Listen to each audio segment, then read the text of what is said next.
ఆ కుటుంబం మారాలంటే ముగ్గురే పిల్లలు ఆవిడికి, అదే ఆస్తి. భర్త పోయాడు, ఆవిడికి పెన్షన్ వస్తుంది. కూతురికి మళ్ళా వికలాంగుల కింద ఆవిడకి ఒక పెన్షన్ వస్తుంది. తల్లికి వందనం ఇచ్చాం.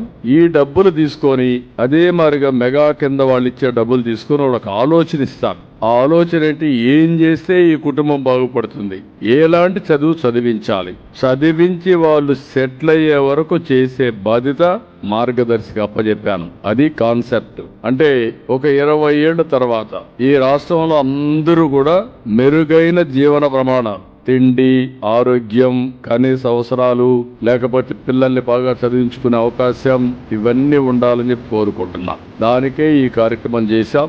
డబ్బులు అనేది అందరి దగ్గర ఉండాలి, అందరూ ఆనందంగా జీవించే పరిస్థితి రావాలి.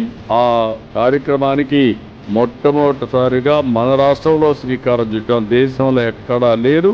ఇది ఒక ప్రయోగం, ఇది వినూత్నమైన ఆలోచన.